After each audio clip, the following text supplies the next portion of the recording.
आज 24 अप्रैल दिन गुरुवार का। चलिए जानते हैं उत्तर प्रदेश के सभी मुख्य समाचार ताज़ा और टुडे ब्रेकिंग न्यूज को। उससे पहले वीडियो को लाइक नहीं किया है तो लाइक कर दी और एक एक करके सभी खबरों को आखिर तक जरूर देख लें।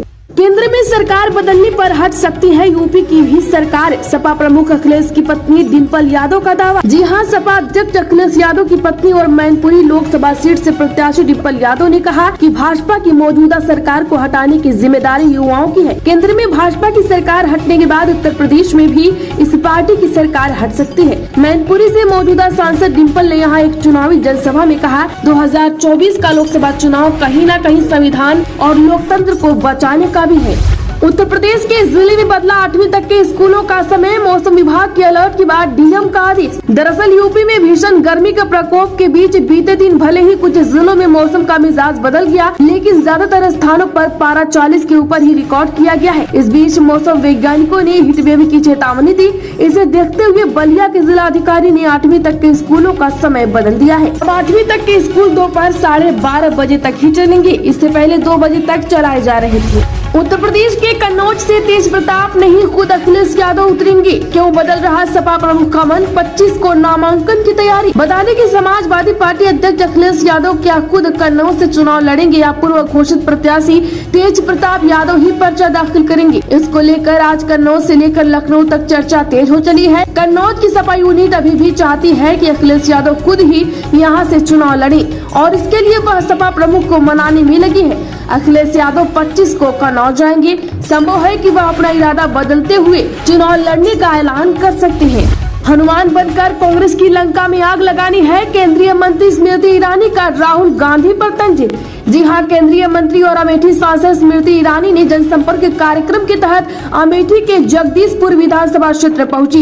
यहां उन्होंने विपक्ष पर जमकर हमला बोला। यहां तक कि उन्होंने पूरे गोसाई गांव में आयोजित चौपाल में कांग्रेस पार्टी की तुलना लंका से कर डाली। केंद्रीय मंत्री ने कहा कि इस बार 20 तारीख को हनुमान बनकर कांग्रेस की भ्रष्ट लंका में आग लगा देना है। केंद्रीय मंत्री स्मृति ईरानी लगातार अमेठी लोकसभा क्षेत्र में जनसभाएं कर रही हैं। वह अलग अलग क्षेत्र में जाकर लोगों से जनसंपर्क और प्रचार प्रसार कर रही है। उत्तर प्रदेश में मायावती का ऐलान, वेस्ट यूपी को बनाएंगे अलग राज्य। मेरठ की जनसभा में बसपा सुप्रीमो बोली, जीते तो यहाँ लाएंगे हाई कोर्ट की बेंच। जी हाँ, बसपा सुप्रीमो मायावती ने मेरठ की धरती से बड़ा ऐलान किया है। मेरठ के अलीपुर में चुनावी जनसभा को संबोधित करते हुए मायावती ने कहा कि बसपा की सरकार बनी तो वेस्ट यूपी को अलग राज्य बनाएंगे। इतना ही नहीं, उन्होंने कहा कि मेरठ में हाई कोर्ट बेंच लाने का पूरा प्रयास करेंगे। मायावती बसपा प्रत्याशी देवव्रत त्यागी के लिए जनसभा करने पहुंची थी। देश में शरिया कानून लागू करना चाहती है कांग्रेस। सीएम योगी बोले, देश से दोबारा गद्दारी की कोशिश। बता दें आपको कि यूपी के सीएम योगी आदित्यनाथ ने कांग्रेस पर आरोप लगाते हुए कहा कि पार्टी ने अपने चुनावी घोषणा पत्र में देश में शरिया कानून लागू करने और जनता की संपत्ति का बंटवारा बांटने की मंशा जाहिर। योगी ने अमरोहा में एक चुनावी सभा को संबोधित करते हुए कहा कि कांग्रेस और उसके सहयोगी दलों ने अपने झूठा घोषणा पत्र के साथ आपके पास आए हैं। मुख्यमंत्री ने आरोप लगाया है कि कांग्रेस के घोषणा पत्र को देखें। वह कहते हैं कि अगर हमारी सरकार बनी तो हम शरिया कानून लागू कर देंगे। आप बताओ, यह देश बाबा साहब भीमराव अंबेडकर द्वारा बनाए गए संविधान से चलेगा या किसी शरीयत से चलेगा? अंबेडकर नगर लोकसभा सीट समीकरण, बसपा का गढ़ रही सीट पर लगी बीजेपी सपा की प्रतिष्ठा। दिलचस्प हुआ मुकाबला। जी हां, अंबेडकर नगर उत्तर प्रदेश का एक महत्वपूर्ण लोकसभा क्षेत्र है। इस सीट पर सियासी गतिविधियां चरम पर है। इसे कभी बसपा का गढ़ माना जाता था, लेकिन इस चुनाव में भाजपा और सपा की प्रतिष्ठा भी दांव पर लगी है। 2019 के चुनाव में बसपा के टिकट पर लड़े रितेश पांडे भाजपा के मुकुट बिहारी वर्मा को हराकर यहाँ से सांसद बने थे। पिछले दिनों रितेश ने बसपा छोड़कर भाजपा ज्वाइन कर ली और भाजपा ने उन्हें मैदान में उतार दिया। उत्तर प्रदेश में 20 लाख के रिजॉर्ट में अभ्यर्थियों को रटाए गए थे पेपर। यूपी सिपाही भर्ती पेपर लीक का एक और मास्टरमाइंड गिरफ्तार। जी हां, यूपी पुलिस आरक्षी पेपर लीक मामले में एक और मास्टरमाइंड विक्रम पहल को एसटीएफ की मेरठ यूनिट ने गिरफ्तार किया है। आरोपी दिल्ली पुलिस में हेड कांस्टेबल के पद पर कार्यरत है और वर्तमान में निलंबित चल रहा है। आरोपी विक्रम पहल गिरोह के सरगना रवि अत्री को संरक्षण और बाकी मदद देता था। आरोपी की पुलिस के लोगों को लगी कार को भी पेपर लीक में इस्तेमाल किया गया। फिलहाल आरोपी से पूछताछ की जा रही है। 2 हफ्ते में योगी का 4 बार अमरोहा दौरा। दानिश अली बोले, मुझे हराने को भाजपा बसपा एक हुई। दरअसल लोकसभा चुनाव में अमरोहा से मैदान में उतरे कांग्रेस नेता दानिश अली ने कहा कि पीएम मोदी और सीएम योगी ने उनके खिलाफ अपनी ताकत झोंक दी है। वह लोग नहीं चाहते हैं कि हम दोबारा संसद में पहुंचे। दानिश अली ने आरोप लगा दिया कि उनके खिलाफ भाजपा और बसपा मिल गई है। यह भी दावा किया है कि बसपा उम्मीदवारों का निर्णय सत्तारूढ़ पार्टी ने किया है। अली ने दावा किया कि पिछले सप्ताह अमरोहा में एक चुनावी रैली के दौरान नरेंद्र मोदी द्वारा उनकी आलोचना किए जाना प्रधानमंत्री की हताशा को दिखाता है। उत्तर प्रदेश में भाजपा के गोदाम में भरे गए अपराधी और भ्रष्टाचारी। अलीगढ़ रैली में बीजेपी सरकार पर जमकर बरसे अखिलेश यादव। जी हां, लोकसभा चुनाव के दूसरे चरण को लेकर अखिलेश यादव ने अलीगढ़ में चुनावी रैली को संबोधित किया। यहाँ उन्होंने भाजपा पर जमकर हमला बोला। अखिलेश यादव ने कहा कि भाजपा के गोदाम में अपराधी भरे हैं। अखिलेश यादव ने यह भी कहा कि अपराधी और भ्रष्टाचारी भर गए हैं। पूरी तरीके से बीजेपी ने किसानों और नौजवानों का 1/3 जीवन बर्बाद कर दिया। दिल्ली लखनऊ वाले पश्चिम की वोटिंग से परेशान हो गए हैं। भाजपा केवल लूट और झूठ की सरकार है। उत्तर प्रदेश में आईपीएल के शौकीन रोडवेज बस कंडक्टर की कारस्तानी, सट्टेबाजी में लगा दिया यात्रियों के टिकट का पैसा। दरअसल रोडवेज में संविदा बस कंडक्टर की एक और मनमानी का खुलासा हुआ है। इस बार यात्रियों के टिकट का 65,000 रूपए कंडक्टर लेकर 1 सप्ताह तक गायब रहा।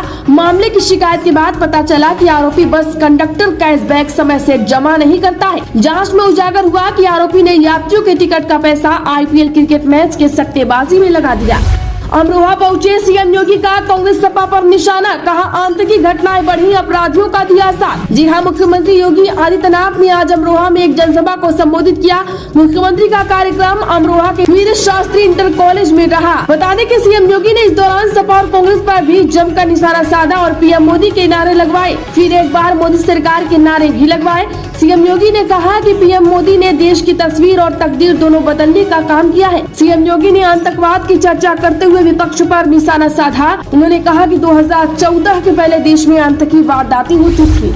यूपी में अगले 2 दिन 52 जिलों में लू चलने की चेतावनी, 32 जिलों के लिए येलो अलर्ट जारी। जी हां, यूपी में मौसम के त्योहार तल्ख हो गए हैं। प्रदेश के कई जिलों में सुबह 9 बजे से ही गर्म हवा चलनी शुरू हो गई है। मौसम वैज्ञानिकों ने पूर्वी उत्तर प्रदेश के 32 जिलों के लिए येलो अलर्ट जारी किया है। इन जिलों में हीट वेव की स्थिति हो सकती है। इसके साथ ही गुरुवार और शुक्रवार को लखनऊ, कानपुर समेत 52 जिलों के लिए हीट वेव का अलर्ट जारी किया गया है। प्रदेश में मंगलवार को सबसे अधिक 42 डिग्री सेल्सियस तापमान बुलंदशहर में दर्ज किया गया। वैसे आप उत्तर प्रदेश के किस जिले से खबर को देख रहे हैं, कमेंट में अभी लिखें। सीएम योगी संग आज वाराणसी आ रहे हैं। अमित शाह कार्यकर्ताओं की सभा को करेंगे संबोधित। दरअसल केंद्रीय गृह मंत्री अमित शाह 24 अप्रैल को वाराणसी में कार्यकर्ताओं की सभा को संबोधित करेंगे। उनके साथ मुख्यमंत्री योगी आदित्यनाथ सहित दोनों डिप्टी सीएम, भाजपा प्रदेश अध्यक्ष, प्रदेश संगठन महामंत्री आदि भी मौजूद होंगे। यह सभा महामूलगंज स्थित मोती झील में होगी। भाजपा की चुनावी कमेटी ने स्थान फाइनल किया है। सभा में लोकसभा क्षेत्र के अंतर्गत आने वाले 5 विधानसभा क्षेत्र के कार्यकर्ताओं को बुलाया गया है। उनकी संख्या करीब 5000 के आसपास होगी।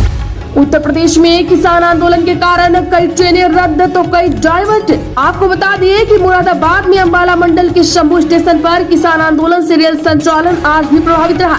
रेल संचालन बहाल न होने से श्री गंगानगर, बाड़मेर समेत कई ट्रेनें रद्द रही, जबकि मुरादाबाद रूट, पंजाब मेल, हिमगिरी समेत 15 से ज्यादा ट्रेनों को बदले रूट से चला जा रहा है। इससे कई ट्रेनों का शेड्यूल बिगड़ गया है। लोकसभा चुनाव 2024, अमेठी कांग्रेस ने राहुल गांधी को माना प्रत्याशी, चुनाव लड़ाने की तैयारी में जुटी। जी हां, नाम का औपचारिक ऐलान अभी भी बाकी है, लेकिन अमेठी कांग्रेस राहुल गांधी को उम्मीदवार मानकर तैयारी में जुट गई है। पार्टी की ओर से आराधना मिश्रा को अमेठी लोकसभा चुनाव का प्रभारी बनाया गया है, तो कई युवा नेता अमेठी के दौरे कर युवाओं से संपर्क साध रहे हैं। इतना ही नहीं, कार्यालय और गेस्ट हाउस का रंग रोगन भी कराया जा रहा। अमेठी लोकसभा सीट की स्थापना के साथ ही पहला अवसर है जब कांग्रेस पार्टी यहाँ से उम्मीदवार उतारने में इतनी देरी कर रही है। उत्तर प्रदेश में 75,000 के पार हुआ सोने का रेट। लखनऊ के सराफा बाजार में सन्नाटा, 1 महीने में 80% गिर गया कारोबार। जी हां, यूपी की राजधानी लखनऊ में सोने के भाव में लगातार उतार चढ़ाव जारी है। सराफा बाजार में सोना 75,200 रूपए प्रति 10 ग्राम हो गया है, जबकि चांदी का भाव 85,200 रूपए प्रति किलो रहा। इससे सराफा बाजार में 1 महीने में 80% तक कारोबार में गिरावट है। चौक, महानगर, अमीनाबाद सहित कई बड़े बाजारों में सन्नाटा छाया रहा।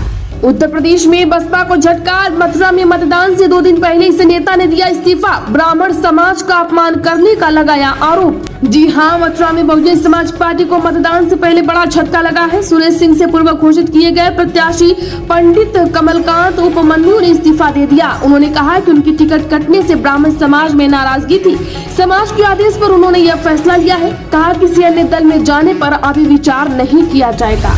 उत्तर प्रदेश के कौशाम्बी लोकसभा सीट का समीकरण। भाजपा कर सकेगी हैट्रिक या सपा छीनेगी सीट। बसपा ने बनाया रोचक मुकाबला। जी हां, कौशाम्बी लोकसभा सीट पर इस बार मुकाबला बेहद रोचक हो गया है। भाजपा की तरफ से मौजूदा सांसद के खिलाफ सपा ने पूर्व सांसद की बेटी को मैदान में उतारा है। वहीं बसपा ने पूर्व डीएसपी पर दांव लगाया। यहाँ से भाजपा के विनोद सोनकर लगातार 2 बार से सांसद बन रहे हैं। इस बार भी भाजपा ने उन्हें ही मौका दिया है। सपा ने पूर्व सांसद इंद्रजीत सरोज के बेटे पुष्पेंद्र सरोज को मैदान में उतारा। वहीं बसपा ने पूर्व डीएसपी शुभ नारायण गौतम को टिकट दिया है। मेरी मां का मंगलसूत्र इस देश पर हुआ कुर्बान। दादी ने दिया सोना। प्रियंका का पीएम मोदी पर पलटवार। जी हां, कांग्रेस महासचिव प्रियंका गांधी वाड्रा ने प्रधानमंत्री नरेंद्र मोदी पर पलटवार करते हुए कहा कि उनकी मां का मंगलसूत्र इस देश को कुर्बान हुआ है। बेंगलुरु में एक रैली को संबोधित करते हुए प्रियंका गांधी ने कहा कि देश की आजादी के बाद से 55 साल तक कांग्रेस की सरकार रही, लेकिन तब किसी ने किसी का सोना मंगलसूत्र नहीं छीना। हाल ही में एक रैली को संबोधित करते हुए प्रधानमंत्री मोदी ने कहा था कि देश की संपत्ति को लूटने को अपना जन्मसिद्ध अधिकार समझने वाली कांग्रेस की नजर अब महिलाओं के मंगलसूत्र पर है। उत्तर प्रदेश में सांसद ब्रजभूषण सिंह का दावा। 27 और 29 अप्रैल के बीच फाइनल होगा टिकट, मेरी जीत पक्की। जी हां, high profile Lok Sabha seat Kaiserganj में 5वें चरण में वोटिंग है। यहां 26 अप्रैल से नामांकन शुरू होगा। 27 से 29 अप्रैल के बीच भाजपा हाईकमान से टिकट फाइनल करेगी। ये दावा किया है भाजपा सांसद ब्रजभूषण शरण सिंह ने।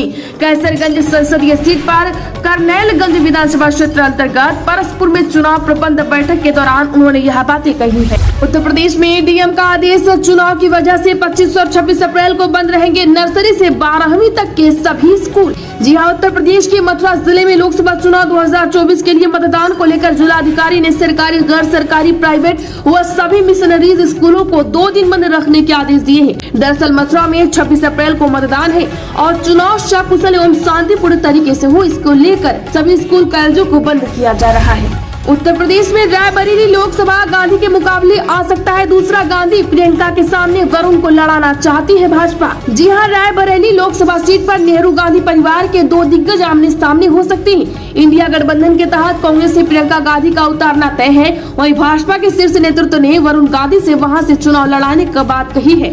हालांकि अपनी ही चचेरी बहन प्रियंका गांधी के खिलाफ लड़ने के बारे में निर्णय लेने के लिए वरुण गांधी ने थोड़ा वक्त मांगा।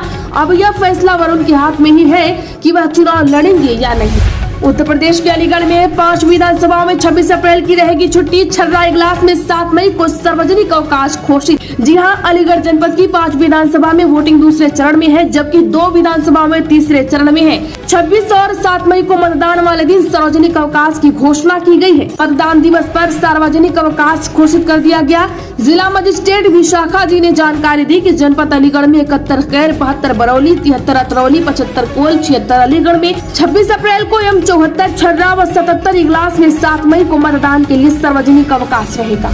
यूजीसी ने टाइगर्स प्री की तिथि टकराई। अभ्यर्थियों को किसी एक परीक्षा से होना पड़ेगा वंचित। जी हां, नेशनल टेस्टिंग एजेंसी ने विश्वविद्यालय अनुदान आयोग के नेशनल एलिजिबिलिटी टेस्ट जून 2024 के लिए नोटिफिकेशन जारी कर दिया है। नोटिफिकेशन के अनुसार यूजीसी नेट का आयोजन 16 जून 2024 को किया जाएगा और उसी दिन संघ लोक सेवा आयोग की सिविल सेवा प्रारंभिक परीक्षा 2024 प्रस्तावित है। ऐसे में अभ्यर्थियों को किसी एक परीक्षा से वंचित होना पड़ेगा। हालांकि यूजीसी पर नोटिफिकेशन जारी होते ही परीक्षा तिथि बदलने का दबाव बढ़ने लगा है।